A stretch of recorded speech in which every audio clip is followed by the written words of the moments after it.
За намайг Солонгох гэдэг би PR мэргэжилтэй. Би энэхүү сургалтыг сонгосон зорилго маань гэвэл өөрөө өөрийгөө үнэлэх, үнэлэмжийг дэвшлүүлэх, өөртөө итгэх, итгэлээ сайжруулах, өөрийгөө үнэлэх, хүндлэх тэр тал дээр илүү суралцах гэж багшийн хичээлийг сонгож өрсөлдсөн. Ерөнхийдөө сургалт маш чанартай орж байгаа хичээлүүд нь ингээд маш үр өгөөчтэй байсан. Бяцлаглалын хичээлүүд нь маш үр дүнтэй. Тэрийг одоо ингээд боддоор ингээд яг юм хөнгөрсөн, тийм чөлөөлөгдсөн мэдрэмжүүдийг маш их авч байсан. Олон жил одоо юу гэдгийг толгоондоо ингээд нүуний системтэй зэгцтэйгээр авч чадаагүй мэдлгүүдээ системтэйгээр ойлгож авсан. Яг анх тавьсан зорилгодоо би яг гүнээс нь яг ойлгож эхэлсэн. Яг өөрийгөө хайрлах гэж юу юм, өөрийгөө үнэлэх, үнэлэмж, өөртөө итгэх, итгэл яг хаанаас гарч ирдгийг, тэгээ сэтгэл зүй дотор өөрийгөө хайрлах гэдэг юм байгаа гэдгийг бүрэн ойлгож, одоо өөртөөгөө нэгдэх гэдэг юм уу да. Тэрийг илүү ойлгож авсан гүнзгий төвшөнд. Ер нь өөртөө итгэлтэй болохоор ингээд илүү юм өөртөө зөөлөн хандах тий. Тэгээ өөртөө зөөлөн хандснаар гэр бүл үр хүүхдүүдтэй илүү зөөлөн ханддаг, найз нөхөдтэй хүртэл ингээд арай илүү юм бусдыг ойлгодог тий, нэг инэрдэг тийм нинжин гэдэг юм уу тий. Тийм сэтгэл цаанаасаа төрдөг юм билээ. Огцом уур бухимдал байхгүй болдог. Тэ өөрийгөө илүү анзаардаг болдог. Ер нь өөртөө ингээд нөгөө өндөр шаардлагууд тавьдаг. Маш их юмар ингээд ачаалалдаг. Дотоод нөгөө шүүмжлэгч мэдрэмж маань маш өндөр байсан. Тэрнээсээ болоод сэтгэл зүйн хувьд ингээд нөгөө аврагчийн дүртэй гэдгээ олж мэдсэн. Тэгээд аврагчийн дүртэй байхаар эргэн тойрон хүрээлэл нь дандаа бас хохирогчийн дүртэй хүмүүсийг хүрээлэлдээ сонгодог. Хүрээллээ бас одоо хүн ялгуурл гэж байгаа юм биш. Гэхдээ нөгөө нэг хүрээлэл бас ямар чухал вэ гэдгийг ингэж олж гаргаж ирсэн. Ер нь юм огцом уур гардаг. Хүн тэрийг яг анзаардаг юм билээ. Өөрийгөө хайрлаж чадахгүй, тэгээ өөрийгөө бүрэн хүлээн зөвшөөрөхгүй, өөртөө хатуу хандаад тэрэндээ ингээд бухимддаг. Тэгээд тэр бухимдсан уураа харилцаандаа гаргадаг. Хүн ер нь сэтгэл зүйн тэр дутуу мэдрэмжээ бусдаас нөхөх гэж одоо харилцаанд алддгаа гэдэг айгу чухал юмыг яг бас энэ юм байна гэж ойлгож авсан. Ялангуяа эмэгтэй хүмүүс өөрсдөө айгу их нөгөө золиослдог. Тэгээ өөрийгөө хоош тавьдаг, өөрийгөө хайрлаж чадаагүй, өөрийгөө бүрэн хүлээн зөвшөөрөөгүй дандаа дотроо ингээд өөртөө өндөр шаардлага тавиад тэгээд тэрэндээ хүрэхгүй болохоор нөгөө нэг шүүмжлэгч мэдрэмж нь ажиллаад ер нь яг ингээд нөгөө сэтгэл зүйн юмнууд уншаал байхад өөртөө хатуу хандж байгаа, өөртөө яг яаж хандж байгаа, эргэн тойрондоо яг тэгдэг гэл тэрийг яг бүрэн яг ингээд нөгөө ойлгож ингээд хүлээн зөвшөөрч хэрэгжүүлж чадахгүй байсан. Хүүхдтэйгээ айгу харилцаа илүү тийм сайжирсан. Өөртөө юм хатуу тавьдаг шаардлага нөгөө хүүхдтэй тавиад идэг байсан. Тэрийг ингээд анзаарсан. Би ч гэсэн одоо хүүхэд байсан штэ гэдэг байдлаар тий.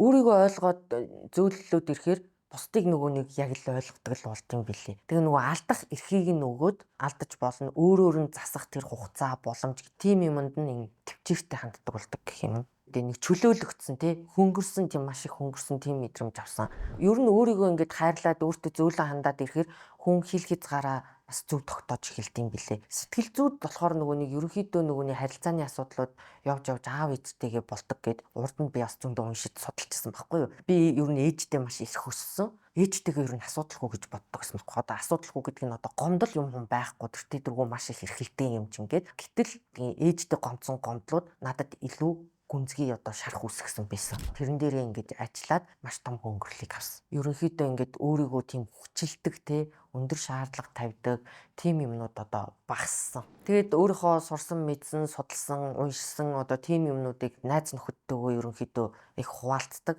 Ихэнх хүмүүс бол одоо ингэж сэтгэл гэдэг одоо эрхтэн байдаг гэдгийг ч одоо мэдхгүй хүлээн зөвшөөрөхгүй одоо явж байгаа шүү дээ. Орчин үед л одоо жоохон одоо судлах хэрэгтэй эрхтэн байдаг гэдээ одоо ингэж жоохон өнгөж эхэлж байгаа шүү дээ тий. Тэгээд бидний дээшээ аав ээж мэж бол одоо бүр тийм юм байхгүй шүү дээ. Одоо бид нар өнгөрсөн та нар л одоо өөрсдөө хичээ гэдэг.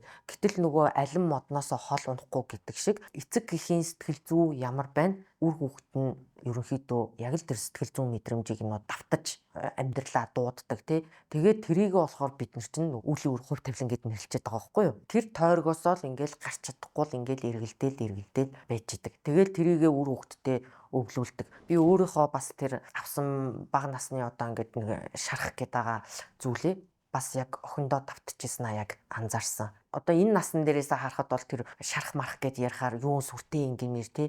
Гэтэл яг тэр дөнгөж хорвоотой танилцж байгаа хүүхдэд тэр болгон ч нөгөө анхдагч мэдрэмж гэдэг утгаараа айгу хүнд туссан байт юм билээ. Яг одоо миний сурч мэдэж одоо унссан юмнуудыг бүгдийг ингээд цогц олгоод яг системчлээд өгсөн. Эмх цэгцэнд оруулж өгсөн гэх юм уу та. Өөрийгөө нөгөө ээжтэй гомдоогүй гэж боддог байсан. Гэтэл одоо миний хамгийн том шарах юмнууд гэх юм уу та. Ээжтэйгээ тэр гомдлын юмнууд байсан. Тэрэн дээрээ ингээд ажиллаад дотоодосоо маш их хөнгөрөл тайвшрал чөлөөлөлтийг авсан. Ер нь эмэгтэй хүнд нөгөө харилцаа маш чухал гэд одоо уянгаа агшин хичээл дээр үтсэн. За тэгээд явж харилцаа нь хаанаас үүдэлтэй вэ гэхээр ээж аавын аль нэгэнтэй нь илүү түлхүү одоо тэрнээсээ хамаарж байгаа юм билээ. Урд нь би одоо ингээд зөндөө уншиж судлаад явж байхдаа болохоор илүү нөгөө аавтайгаа түлхүү ажиллаадсэн байхгүй. Тэгсэн чинь тэн дээр ингээд нэг тодорхой хэмжээний чөлөөлөлт юмнууд ойлгогдож байгаа ч гэсэн яг бүрэн хөнгөрөл ерөөсөө явагдахгүйсэн. Уянгаа агшин хичээл дээрээс болохоор яг ээжтэйгээ одоо тэр гүний юмнууд байгаа юм байна гэдгийг илүү ойлгож ухаарсан. Тэгээд тэрэн дээрээ тэр бясалгал, тэр дадлага ажлууд, трансформацийн юмнууд хийгдээд тэгээд маш хөнгөрсөн. Ер нь хүн болгонд яг өөр байх л та. Миний хувьд бол эргэн тойрны харилцаа, гэр бүлийн харилцаа, хосын харилцаа юмн дээр бол ард нь ээж байсан. Өөрийгөө маш чөлөөлж өгсөн. Тэгээд харилцаанаас одоо хүлээдэг хүлээлт маань өөрчлөгдсөн гэх юм уу та. Харилцаанаас одоо юм гомдолтой нэхэлтэй байсан тэр юм нь явж ээжээсээ гомдолтой нэхэлтэй байсан тийм багын дурсамж юмнууд маш их сэтэрч гарч ирсэн. Тэрэн дээр ажилласан. Хүн чинь өөрөө нөгөө нэг аав ээж гээд эрэгтэй эмэгтэй хоёр эсээс бүрдэж байгаа шүү дээ. Тэр дотор нэг хүнд болохоор эрэгтэй эмэгтэй хоёулаа байгаа гэж үздэг. Тэрийг нь болохоор аав ээж хоёр бүрдүүлж байгаа. Аав ээжтэйгээ сэтгэл зүйн хувьд нэгдмэл байдалд хүрж ийж хүн өөрийгөө бүрэн хүлийн зөвшөөрт сэтгэл зүйн нэгдмэл байдалд хүрдэг. Тэгээд ирэхээрээ хүн өөртөө илүү итгэлтэй, өөрийгөө илүү хайрладаг, байгаагаар нь хүлийн зөвшөөрдөг. Бусад харилцаа нийгэм хүрээлэлт нь, үр хүүхдэд нь, гэр бүлд нь, найз нөхөд гээд ингээд бусад бүх юмд нь бас нөлөөлж үр дүнгээ өгдөг. Одоо ингээ миний гомдол юм одоо ингээд ээжтэй байсан гэд ярьсан шүү дээ тий. Ерөнхийдөө би маш юм гинэн итгэмтгий наснаас одоо ингээ үл хамааран ингээд ер нь л юм итгэмтгий байдаг. Тэр нь юунаас болсон бэ гэхээр багад манай ээж нэг удаа бензинд яваад ирье гэж хэлээд эрхүү рүү явцсан байсан. Жоохон хүүхэд нөгөө өдөр болго ингээд нөгөө ээжигээ ороод ирэх юм болов гэж тэр юм хүлээсэн, итгэсэн, найдсан тэр итгэл юмараа ингээд хүмүүст яг тэрүүгээрээ ингээд дандаа итгэждэг тий. Тэрнээсээ нэг талаараа хохирогч юм шиг тий, золиос юм шиг тийм мэдрэмжтэй ингээд маш олон жил явсан байсан. Тэр миний бас хамгийн том шархуудын нэг нь байсан. Тэрийгэ чөлөөснөөр альва юмд юм нэг хүлээлтэхгүй гэх юм уу тий. Харилцаанаас нэг хүлээлт үүсээд идэгсэн. Тэрийг ер нь болсон.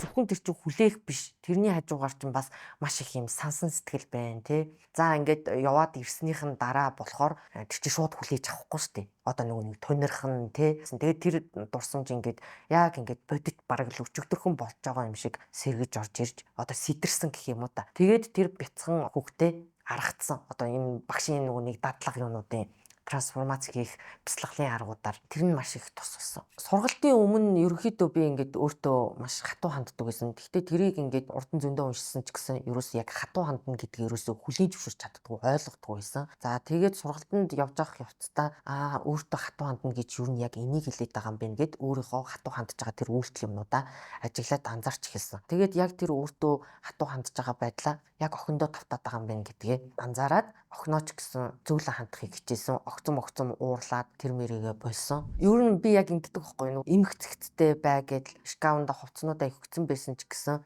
нэг л тэрний замбраагүй юм шиг санагдаад буцаж гаргаад буцаад их хөмөх гэдэг ийм сонин шаардлага тавьдаг байсан байхгүй юу? Тэрнээсээ болоод охиноо бас айгүй их гомдоодог байсан. Тэгээд манай охин ч гэсэн яг адилхан өөртөө хичээлээр ингэж өөрийгөө маш их дарамтлж шахдаг. Ер нь тийм хандлагууд маш их ажиглагдсан. Яг өөртөө тавьдаг өндөр шаардлага тэр хатуу хандлага яг охиндоо тавтдаг гэсэн. Хичнээн чи одоо хичээлээ сайн хий, одоо сургуулийн топ 1 бол мол гэж шаарддаггүй ч гэсэн угаасаа миний гаргаж байгаа үг яриа үйлдэл хандлага маань охиноо тэгж нэгсэндээ дарамтлж байгаа гэсэн үг болчихж байгаа байхгүй тий. Тэгээд нөгөө байс гэж байгаа л одоо ингээд нэг юм хянагц байцаагч чиг тий шургуулгын ухаан эмхцэгцтэй байсан ч гэсэн надад л одоо ингээд таалагдахгүй байвал дахиж гаргаад дахиж өгч гэдэг юм уу тий. Тийм сонин шаардлаганууд тавьдаг байсан. Тэгээ энийг өөрөө ойлгоод би буруу юм байна гэдгээ бичээд өөртөө ажиллаад чөлөөлөгдсөн чинь манай охин дээр хүртэл ингээд трансформац явагдсан нь бүр илт мэдрэгдсэн. Шууд ингээд манай охин ингээд надад ингээд уурлаад бухимдаад илэрхийлж чадахгүй байсан ч гэсэн зөөлрөөд буцаад ингээд жоохон хүүхчиг дуу яриа, үг яриа, хоолойны өнгөнд нь хүртэл ээжээ гэдэг ийм зөөлрсөн байсан. Тэгэхгүй бол одоо яг манай охин нөгөө өсвөр насндаа явж байгаа байхгүй юу? Өсвөр наснд нь уурладаг, бухимддаг гэсэн гэж бодоод исэн чинь сайн яриул тэр нь миний алдаа байсан гэх юм уу. Ээжтэйгээ гомдол юм байсан. Тэгээд тэр нь ингээд удамшиж байгаа байхгүй. Амхандаа л одоо би сэтгэл зүг судалтайг уншдаг те би бараг л орчин үеийн би бараг боловсралтай гэсэн нэг хандлага байгаад байгаа байхгүй. Гэтэл тийм ээжээсээ ямар ч ялгаагүй байсан. Гэхдээ одоо манай ээж бүр амар тийм хатуу юм хүн бол байгаагүй. Миний бодлоор магадгүй би өөрөө маш их байсан учраас ганц нэг тийм юмнуудын айгу бүр хүн дээр тусгаж авсан байх магадaltaй. Түүнээс шин ээж охтууд нөгөө хэрэлдэж мэрэлдэл тийм төвшнөх бол байгаагүй. Охин дээр бол бүр шууд илэрсэн. Тэр нөгөө ингээд яг трансформац явагдсан. Би ээж нь өөртөөгөө ажиллалаа. Энэ миний буруу байсан юм байна. Ингэдэг нь ээжийнх нь багын шарах байсан юм байна гэдгээ би хүртэл хүлээн зөвшөөрсөн. Охиндоо хэлсэн. Тэгэнгუთ хүртэл хүүхэд гэлтгүү төр чинь ойлгох юм блэ. Тийм юм байна гэд ойлгоод аль тал нь шууд зөвлөрсөн. Би ч одоо бас тэгэж хэлэх зүг юм болов борон бол олон сургалт хийсэн. Бусдын одоо муулах нь одоо хайшин тий. Гэхдээ үнэхээр тийм чанартай мэрэгжлийн төвшөнд тэ одоо үг болгоно нь үнцэнтэй, дасгал ажил, дадлага ажил нь маш үр дүнтэй, хүнийг юм ухаж чадсан асуулттай, маш тийм чанартай сургалт байсан юм бол. Ер нь эцэг эхчүүд нөгөө одоо өсвөр насны хүүхдүүдээ болохоор өсвөр наснд ирэхээр ингэдэг гэсэн өрөөндөө ороод хаалга хааждсан бэлээ, харилцаа болдог, дургуутдаг гэд ингээд идэг. Гэтэл тэр хандлага юмнууд нь эцэг эхнэр биднээс шалтгаалт юм бэлээ. За би өөрийнхөө сэтгэл зүйтэй ажиллаад охиндоо гаргаж байгаа хандлага юмаа анзаараад буулт хийгээд ээжийнх нь буруу байсан байна гэд хүлээн зөвшөөрөл явагдаад ирэхээр хүүхэд хүртэл тэрийг нь ойлгоод хүлээн зөвшөөрөөд бит хоёрын харилцаа сайжраад өрөөнийхөө одоо хаалгыг хаадаг байсан бол хаалгаа онгойлгодог. Тэгээд юм асуухгүй би өөрөө мэдчихээн, би өөрөө юмаа хийн мин гэд ингэдэг байсан бол ээжээсээ илүү асуудаг, тэгээд тусламж хүсдэг. Тэр нэг эмгтээлэг тэр охин хүүхэд гэдэг байдал одоо байршил тэрийг эрт юм бэл.